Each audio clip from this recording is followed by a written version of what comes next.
Hello, everyone. Let's continue on with Fourth Wing by Rebecca Yarros. Chapter 3. If Jack wants to kill me, he needs to get in line. Besides, I have a feeling Zayden Rorson is going to beat him to it. Not today, I respond to Jack, the hilt of my dagger solid in my hand, and I somehow manage to suppress a shudder as he leans over and breathes in. He's scenting me like a fucking dog. Then he scoffs and walks off into the crowd of celebrating cadets and riders that's gathered in the sizable courtyard of the Citadel. It's still early, probably around 9, but already I see there aren't as many cadets as there were candidates ahead of me in line. Based on the overwhelming presence of leather, both the second and third years are here as well, taking stock of the new cadets. The rain eases into a drizzle, as if it had only come to make the hardest test of my life even harder, but I did it. I'm alive. I made it. My body begins to tremble, and a throbbing pain erupts in my left knee, the one I slammed on the parapet. I take a step, and it threatens to give out on me. I need to bind it before anyone notices. I think you made an enemy there, the redhead says, casually shifting the lethal crossbow she wears strapped along her shoulder. She glances at me over the scroll with a shrewd look in her hazel eyes as she looks me up and down. I'd watch your back with that one if I were you. I nod. I'm going to have to watch my back and every other part of my body. The next candidate approaches from the parapet as someone grips my shoulders from behind and spins me. My dagger is halfway up when I realize it's Rhiannon. We made it, she grins, giving my shoulder a squeeze. We made it, I repeat with a forced smile. My thighs are shaking now, but I manage to sheathe my dagger at my ribs. Now that we're here, both cadets, can I trust her? I can't thank you enough. There were at least 3 times I would have fallen off if you hadn't helped me. You're right, those souls were slick as shit. Have you seen the people around her? I swear, I just saw a second year with pink streaks in her hair, and one guy has dragon scales tattooed up his entire biceps. Conformity is for the infantry, I say as she loops her arms through mine and tugs me along toward the crowd. My knee screams, pain radiating up to my hip and down to my foot, and I limp, my weight falling into Rhiannon's side. Damn it. Where did this nausea come from? Why can't I stop shaking? I'm going to fall any second now. There's no way my body can remain upright with this earthquake in my legs or the whirring in my head. Speaking of which, she says, glancing down, we need to trade boots. There's a bench. A tall figure in a pristine black uniform steps out of the crowd, charging toward us, and though Rhiannon manages to dodge, I stumble smack into his chest. Violet? Strong hands catch my elbows to steady me, and I look up into a pair of familiar, striking brown eyes, flared wide in obvious shock. Relief sweeps through me, and I try to smile, but it probably comes out like a distorted grimace. He seems taller than he was last summer. The beard that cuts across his jaw is new, and he's filled out in a way that makes me blink. Or maybe that's just my vision going hazy at the edges. The beautiful, easygoing smile that starred in way too many of my fantasies is far from the scowl that purses his mouth, and everything about him seems a little harder. But it works for him.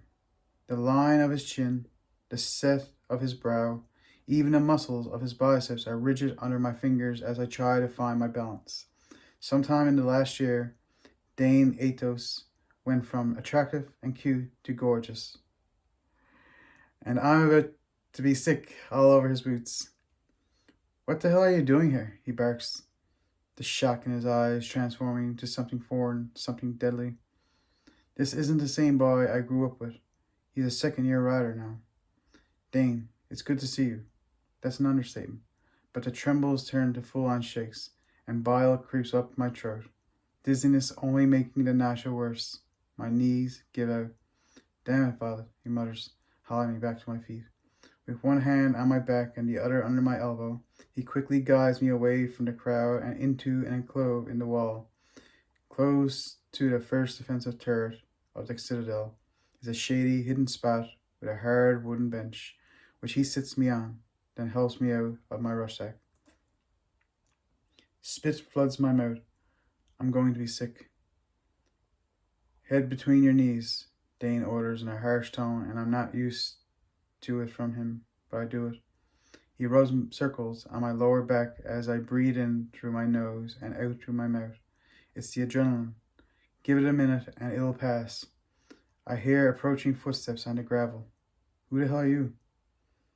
I'm Rhiannon. I'm Vala's friend. I stare at the gravel under my mismatched boots and will the meager contents of my stomach to stay put. Listen to me, Rhiannon. Vala is fine, he commands. And if anyone asks, then you tell them exactly what I said. That it's just the adrenaline working out of her system. Understand? It's no one's business what's going on with Vala, she retorts, her tone just as sharp as his. So I wouldn't say shit, especially not when she's the reason I made it across the parapet. You better mean that, he warns, the bite in his voice at odds with the ceaseless, comforting circles he makes on my back. I could ask you, just who the hell are you? She retorts. He's one of my oldest friends. The trembles slowly subside, and the nausea wanes, but I'm not sure if it's from Tommy or my position, so I keep my head between my knees while I manage to unlace my left boot. Oh, Rhiannon answers. And a second-year rider cadet, he growls. Gravel crunches like Rhiannon has backed up a step. No one can see you here, Vi, so take your time, Dane says softly. Because puking my guts up after surviving a parapet, and the asshole who wanted to throw me out of it would be considered weak. I rise slowly, sitting upright. Exactly, he answers. Are you hurt? His gaze rakes over me with a desperate edge, like he needs to see every inch for himself. My knee is sore, I admit in a whisper, because it's Dane, whom I've known since we were 5 and 6. Dane, whose father is one of my mother's most trusted advisors. Dane, who held me together when Mira left for the Riders' Quadrant and again when Brennan died. He takes my chin between his thumb and forefinger, turning my face left and right for his inspection. That's all? You're sure? His hands run down my sides and paws at my ribs. Are you wearing daggers? Rhiannon takes my boot off and sighs in relief, wiggling her toes. I nod. 3 at my ribs and 1 in my boot. Thank gods, or I'm not sure I'd be sitting here right now. Huh? He drops his hands and looks at me like he's never seen me before, like I'm a complete stranger. But then he blinks and it's gone. Get your boots switched. You two look ridiculous. Vi, do you trust this one? He nods toward Rhiannon. She could have waited for me at the security of the citadel walls and thrown me off just like Jack tried to do, but she didn't. I nod. I trust her as much as anyone can trust another first year around here. All right. He stands and turns toward her. There are sheaths at the sides of his letters, too, but there are daggers in each one of them, where mine are still empty. I'm Dane Atos, and I'm the leader for 2nd Squad, Flame Section, 2nd Wing. Squad leader, my brow jumped. The highest rank among the cadets in the quadrant are wing leader and section leader. Both positions are held by elite 3rd years. 2nd years can rise to squad leaders, but only if they're exceptional. Everyone else is simply a cadet before threshing when the dragons choose who they will bond and a rider after. People die too often around here to hand out ranks prematurely. Parapet should be over in the next couple of hours, depending on how fast the candidates cross or fall. Go find a redhead with the roll. She's usually carrying a crossbow, and tell her that Dane Atos put both you and Vala, Sorengale, into his squad. If she questions you, tell her she owes me for saving her ass at threshing last year. I'll bring Vala back to the courtyard shortly. Rhiannon glances at me, and I nod. Go before someone sees us, Dane barks. Going, she answers, shoving her foot into her boot and lacing it quickly as I do the same with mine. You cross the parapet when an equestrian boot too big for you? Dane asked, glaring down at me with incredulity. Incredulity. Incredulity. Incredulity. Incredulity. She would have died without trading mine. I stand and wince as my knee objects and tries to buckle. And you're going to die if we don't find you a way out of here. He offers his arm. Take it. We need to get you to my room. You need to wrap that knee. His eyebrows rise. Unless you found some miracle cure I don't know about in the last year. I shake my head and take his arm. Damn it, boss. Damn it.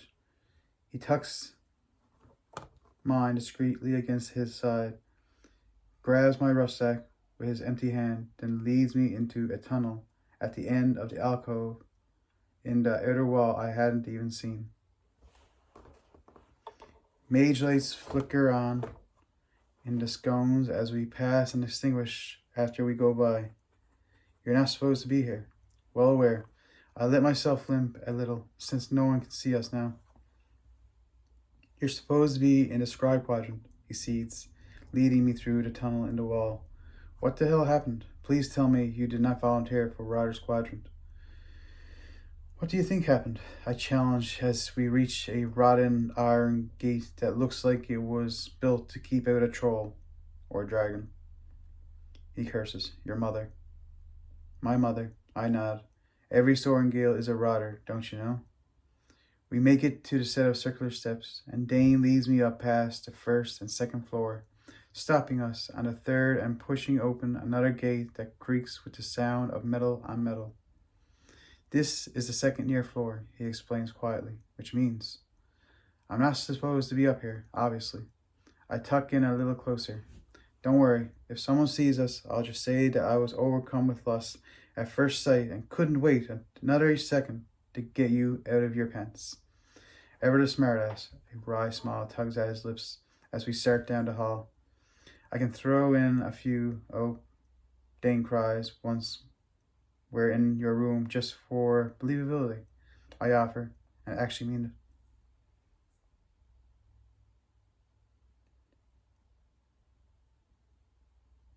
He snorts as he drops my pack in front of a wooden door, then makes a twisting motion with his hand in front of the handle. A lock audibly clicks. You have powers, I say. It's not news, of course. He's a second-year rider, and all riders can perform lesser magics once their dragons choose to channel their power. But it's Dane. Don't look so surprised. He rolls his eyes and opens the door, carrying my pack as he helps me inside. His room is simple, with a bed, dresser, desk, and wardrobe. There's nothing personal about it other than a few books on his desk. I note with a tiny burst of satisfaction that one is a tome on the Kravlan language that I gave him before he left last summer. He's always had a gift for languages. Even the blanket on his bed is simple, Rider black, as if he might forget why he's here while he's sleeping. The window is arched, and I move toward it. I can see the rest of Basquiat across the ravine through the clear glass. It's the same war college, and yet an entire world away. There are two more candidates on the parapet, but I look away before I can feel invested just to watch them fall. There's only so much debt one person can take in a day, and I'm at my fucking maximum. Do you have wraps in here? He hands me the rucksack. Got them all from Major Gilstead, I answer with a nod, plopping down on the edge of his expertly made bed and starting to dig through my pack. Luckily for me, Mira is an infinitely better packer than I am, and the wraps are easy to spot. Make yourself at home, he grins, leaning back against the closed door and hooking one ankle over the other. As much as I hate that you're here, I have to say it's more than nice to see your face, Vi. I look up, and our eyes meet. The tension that's been in my chest for the last week, hell, the last 6 months, eases, and for a second, it's just us. I've missed you. Maybe it's exposing a weakness, but I don't care. Dane knows almost everything there is to know about me anyway. Yeah, I've missed you too, he says quietly, his eyes softening. My chest draws tight. And there's an awareness between us, an almost tangible sense of anticipation as he looks at me. Maybe after all these years, we're finally on the same page when it comes to wanting each other. Or maybe he's just relieved to see an old friend. You better get that leg wrapped. He turns around to face the door. I won't look. It's nothing you haven't seen before. I arch my hips and shimmy my leather pants down past my thighs and over my knees. Shit, the one on the left is swollen. If anyone else had taken that stumble, they would have ended up with a bruise, maybe even a scrape. But me? I had to fix it so my kneecap stays where it's supposed to. It's not just my muscles that are weak. My ligaments that hold my joints together don't work for shit either. Yeah, well, we're not sneaking away to swim in the river, are we? He teases. We grew up together through every post our parents had been stationed at, and no matter where we were, we always managed to find a place to swim and trees to climb. I fastened the wrap at the top of my knee, then wind and secured the joint in the same way I'd done since I was old enough for the healers to teach me. It's a practice motion that I could do in my sleep, and the familiarity of it is almost soothing. If it didn't mean I was staring in the quadrant wounded. As soon as I get it fastened with the little metal clasps, I stand and tug my leathers back up over my ass and button them, all covered. He turns and glances over me. You look different. It's the leathers, I shrug. Why? Is different bad? It takes a second to close my rucksack and haul it up and over my shoulders. Thank you. Gosh, the ache in my knee is manageable with it bound like this. It's just, he shakes his head slowly, teasing his lower lip with his teeth. Different.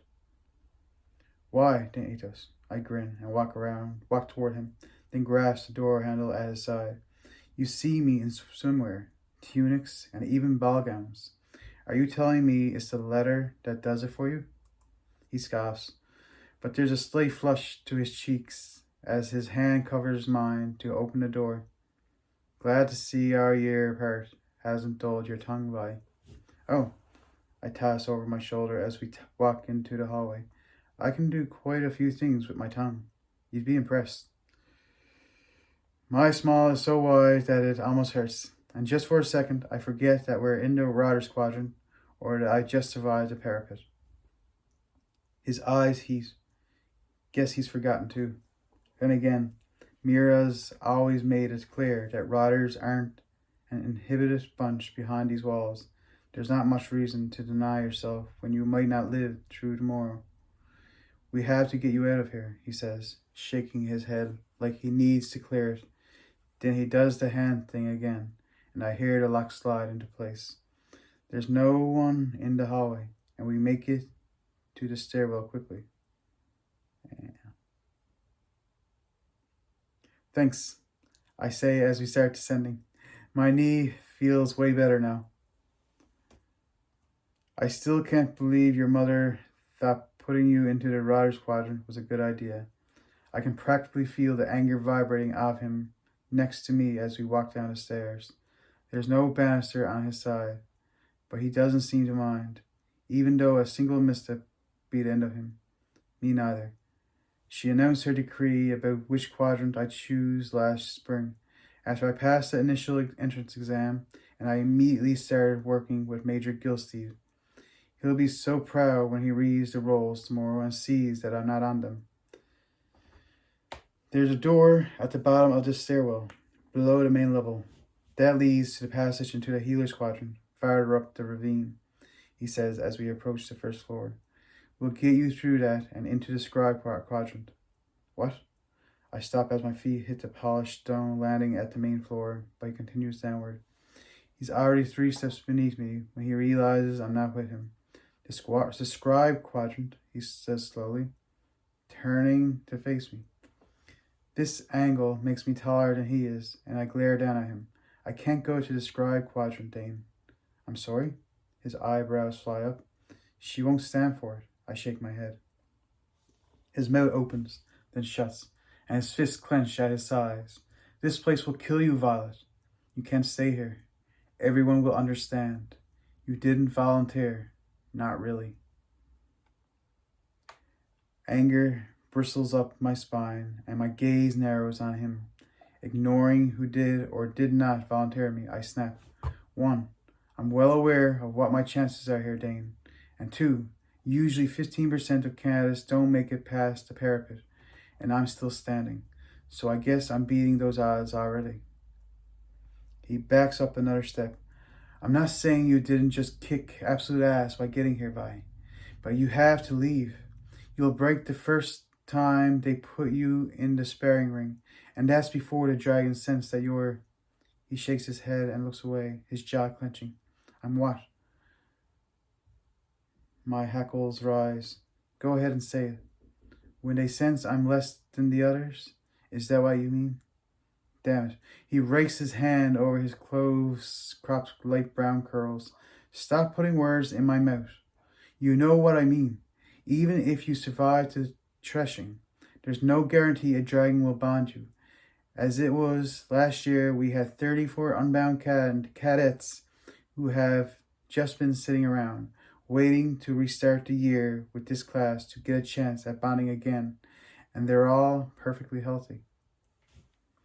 Don't be an asshole. My stomach falls. Just because he might be right doesn't mean I want to hear it, or want to be called unhealthy. I'm trying to keep you alive, he shouts, his voice echoing out the stone of the stairwell. If we get you to the scribe quadrant right now, you can still ace their test and have a phenomenal story to tell when you're out drinking. I take you back out there.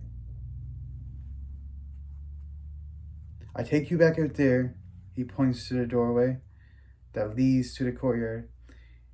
It's out of my hands. I can't protect you here. Not fully. I'm not asking you to. Wait, didn't I want him to? Wasn't that what Mira suggested?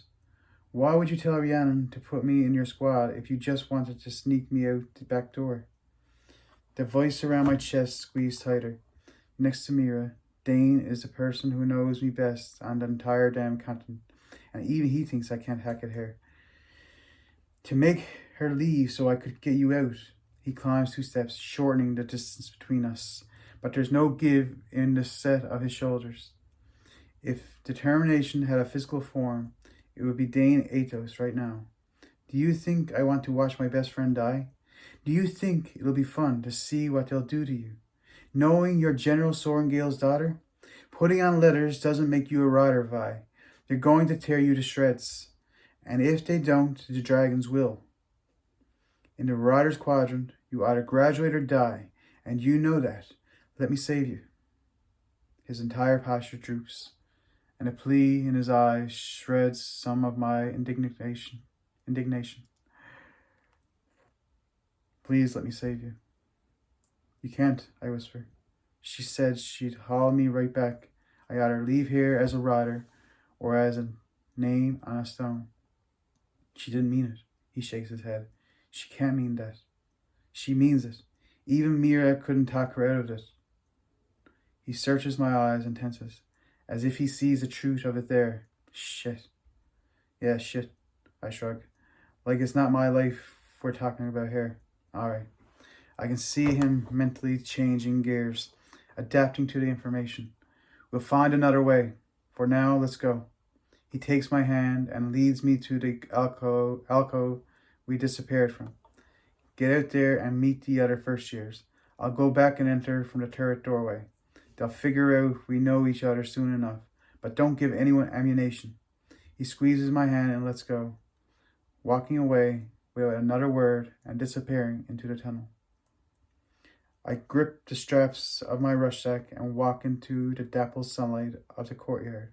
The clouds are breaking, and the drizzle is burning off as the gravel crunches beneath my feet on my way toward the riders and the cadets. The massive courtyard, which could easily fit 1,000 riders, is just like the map in the archives recorded. Shaped like an angular teardrop, the rounded end is formed by a giant outer wall at least 10 feet thick. Along the sides are stone halls. I know the 4-story building carved into the mountain with the rounded end is for academics, and the one on the right, towering over the cliff, is the dorms, where Dane took me. The imposing rotunda linking the two buildings also serves as the entrance to the gathering hall, commons, and library behind me. I quit gawking and turn in the courtyard to face the outer wall. There's a stone dais on the right side of the parapet, occupied by two uniformed men I recognize as the commandant and executive commandant, both in full military dress, their medals winking in the sunlight. We're going to leave it off for this video, but I hope to see you again in the next video. But for now, bye.